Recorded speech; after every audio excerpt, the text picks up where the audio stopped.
Ey.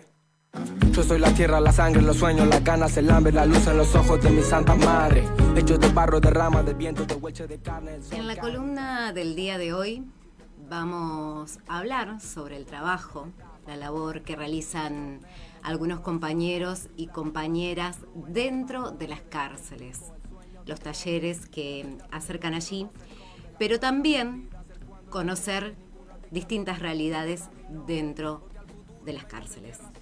Y me parece oportuno, en primer lugar, definir algunas cuestiones y recordar que el Servicio Penitenciario Federal es una institución del Estado Nacional que precisamente tiene a su cargo el gerenciamiento y la administración de los distintos establecimientos penitenciarios, pero a su vez la ejecución de los programas criminológicos destinados a disminuir precisamente la reincidencia.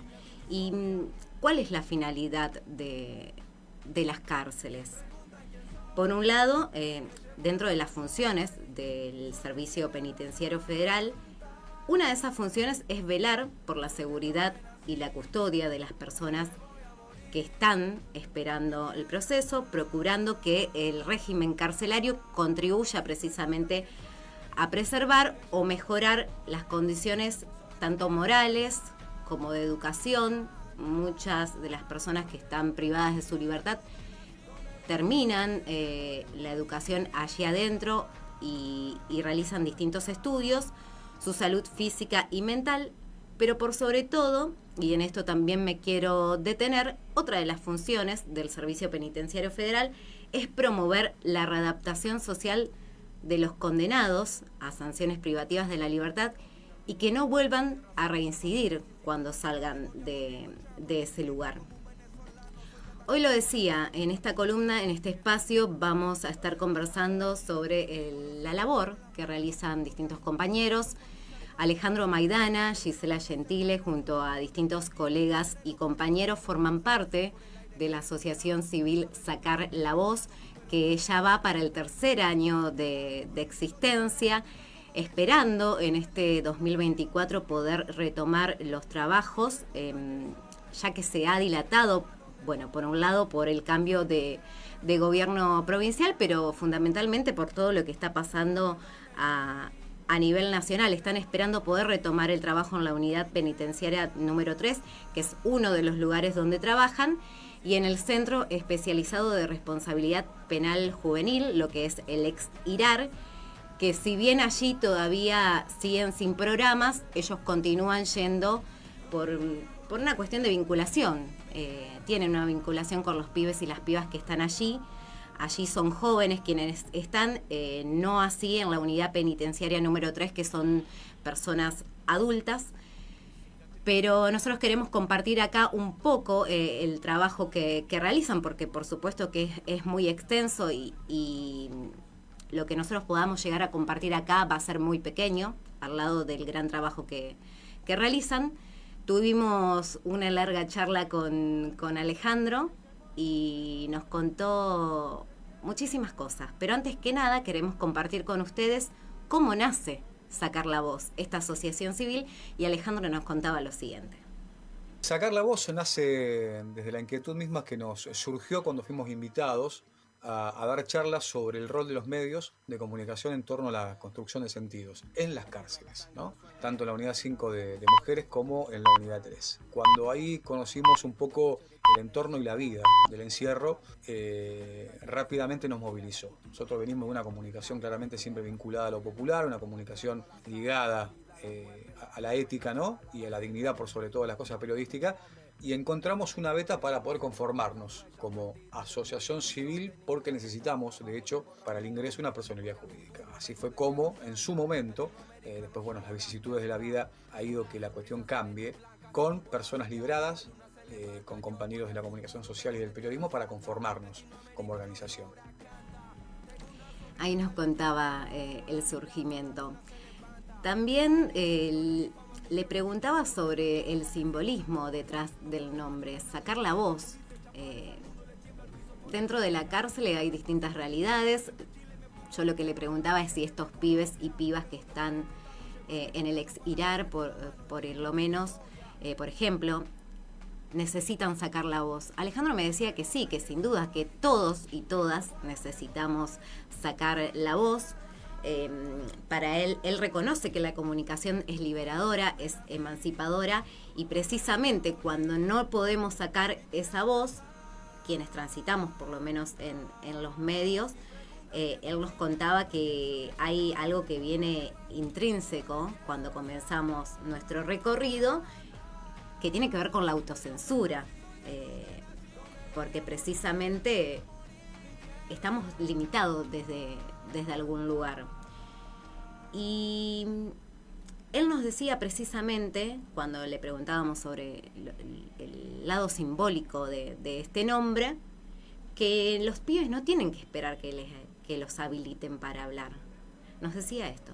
Claramente esto de sacar la voz con los pibes y las pibas, los sectores populares, tiene que ver con esto, que siempre lo marcamos en cada charla, que no tienen que estar esperando la habilitación, ¿no? Que nadie los habilite para poder hablar y contar y compartir, sino que tienen las mismas posibilidades que nosotros, en el sentido de por lo menos plantarse ante el sistema contando lo que les pasa. Después, bueno, las herramientas no son las mismas, los puntos de partida no son los mismos, las oportunidades no son las mismas, y por eso consideramos vital esto de poder acercar un micrófono, una consola, partiendo siempre de lo vinculante.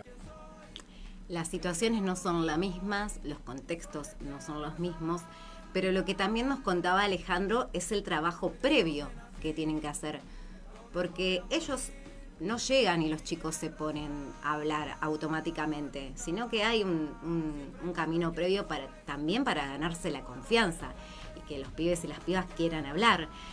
Lo que hacen primero es compartir algunas tandas de mate, van surgiendo las charlas y de ahí empiezan a soltarse, y quien era un poco más tímido, lo que nos contaba Alejandro, es que es el primero que se anima a hablar y a hacer distintos programas y a proponer, porque también surge de la propuesta de ellos. Y en este sentido, Alejandro nos contaba cuáles son las barreras con las que se encuentran y cómo las sortean. Nos decía lo siguiente.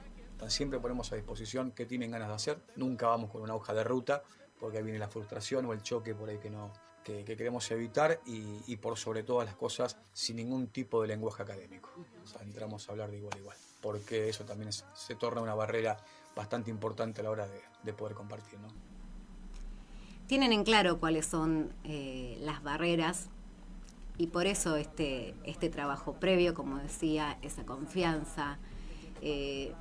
Si sale a hacer un programa, sale, y si no, surge la charla y lo que se comparte en ese espacio. Alejandro también nos contaba que tienen un espacio en aire libre, todavía cuentan con ese espacio, pero por la imposibilidad de tomar los talleres, como comentábamos al inicio de la columna, no han podido volver, pero allí, en ese espacio de media hora todas las semanas, solían compartir los trabajos de los pibes. Lo pulían, y lo que remarcaba Alejandro de lo lindo de esta experiencia es que a veces iban en el auto y poder escuchar el trabajo de estos pibes realmente era emocionante, incluso para las familias de ellos, poder escuchar en la radio los trabajos que hacían. Es realmente sensibilizante, emocionante, y quería destacar esto, Alejandro. Pero no solamente realizan los talleres en las cárceles.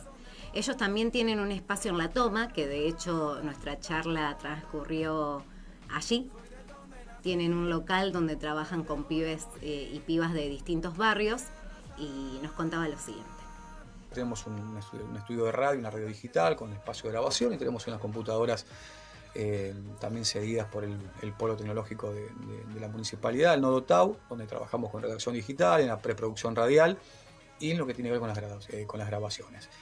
Trabajamos con pibas y pibes de distintos barrios, trabajábamos en realidad, este año estamos esperando novedades y esperamos volver, porque estamos en un grupo de WhatsApp con las pibas y los pibes y te escriben todos los días. ¿Cuándo retomamos?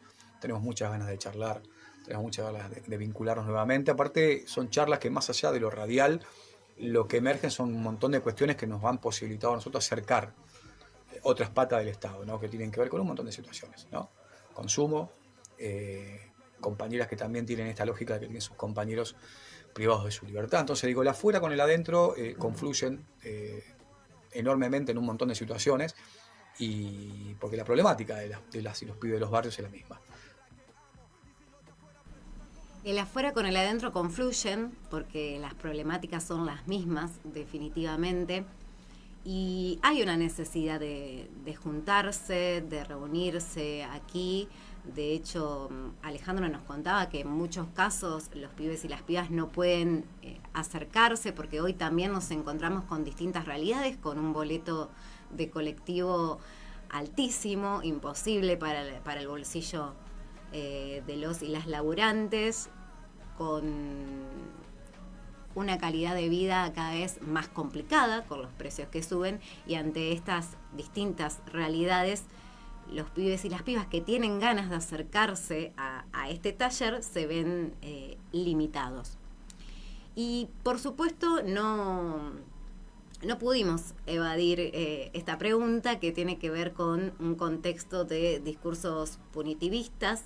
La semana pasada yo recordaba, mejor dicho, el caso de Ezequiel, este joven que recibió una descarga cuando intentó robar unos cables y falleció, y el mensaje cruel de celebración, el mensaje punitivista de que los delincuentes se tienen que pudrir en la cárcel, y tantos comentarios que solemos oír día tras día. Y en este contexto, por supuesto, le preguntamos a Alejandro cómo se siente cuando escuchan estos discursos, esta discusión de mensajes políticos persecutorios, y cómo choca con la realidad de los talleres que realizan allí.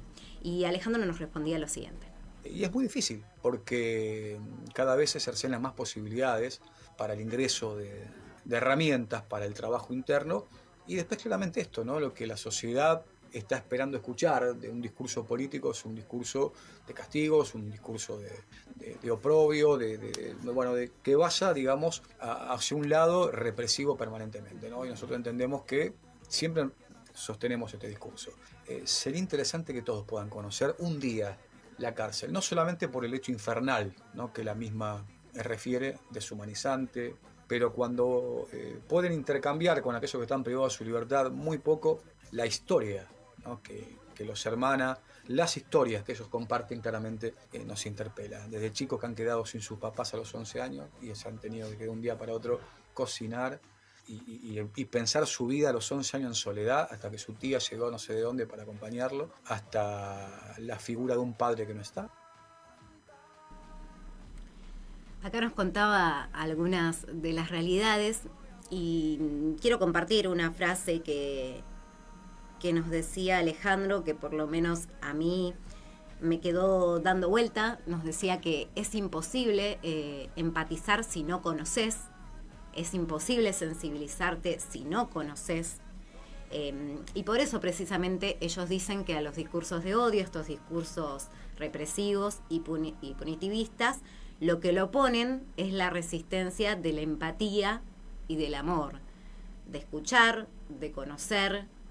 Estas personas están cumpliendo una condena por los distintos hechos que hayan cometido, pero están recibiendo también este acompañamiento, y volvemos a lo mismo. La finalidad de estos lugares es prepararlos para la reinserción laboral, y casi es nulo ese acompañamiento o esa preparación para lo que va a ser su vida luego de la cárcel. Sacando, por supuesto, estos talleres y algunos casos especiales. Y por último, lo que le preguntábamos también a Alejandro es ¿qué los moviliza a realizar este trabajo? Nos respondía lo siguiente. A los pibes del IRAR, por ejemplo, yo no hay una vez que no los vea ingresar por la puerta que no vea a mis hijos, por ejemplo. Eso es algo que a mí es lo que me moviliza, lo que me sensibiliza y que, bueno, nos empuja a continuar. Y con los que están privados de su libertad, que ya tienen poco más de 20, algunos más de 30 años, es el amor que uno va generando también en el trayecto. Son personas que han cometido sus errores, pero es imposible, digamos, caer en esto último si no conocemos el derrotero, ¿no? Por el que han tenido que pasar. Y por eso es lo que nos empuja. Cuando por ahí ellos dicen, che, ¿qué cobran ustedes para venir acá? Y cuando uno le dice lo que pagan los programas, no lo pueden creer. Y le decimos, mira que esto no venimos por la plata, porque si es por la plata me quedo en mi casa mirando una película y no perdería el tiempo en venir acá. Nos moviliza otra cuestión, que tiene que ver con esto, con lo humano, con la necesidad de ver una problemática que viene de raíz, que viene de hace mucho tiempo, para entender que si vamos con las mismas herramientas a querer transformar esto, no vamos a poder. No se trata de la plata, y lo dejó bien claro Alejandro, porque este es un mensaje que también tenemos que correr de foco, correr de lugar. No lo hacen por plata, es realmente el acompañamiento, y ahí lo marcaba bien Alejandro. No hay un día que él entre que no vea a uno de sus hijos, o que no imagine a uno de sus hijos. Y lo que destacaba precisamente es que tiene que haber más políticas públicas, políticas que estén controladas y que acompañen, porque solos no pueden avanzar, necesitan ese acompañamiento del Estado que hoy no está, no figura. Y por último, y con esto cierro este espacio, no quiero dejar de destacar algo que también nos mencionó, y es que es un laburo que muchos no quieren hacer, porque el trabajo carcelario no es grato, es un trabajo pesado, y además todos quienes trabajan allí, todos, necesitan también un apoyo psicológico, que por distintas razones, por cuestiones económicas o por distintos motivos, no pueden tener ese acompañamiento psicológico, porque salen con mucha carga de ahí. Imagínate, ahí compartía Alejandro algunos de los testimonios, pero debe haber muchísimos más. Realmente hay una gran carga a la hora de hacer estos talleres, a la hora de hablar con estos pibes, con estas personas que están privadas de su libertad, y que precisamente a ellos lo que los moviliza es la sensibilidad. Sin eso es imposible. No se puede construir y no se puede proyectar absolutamente nada. Es con lo que cerraba Alejandro Maidana.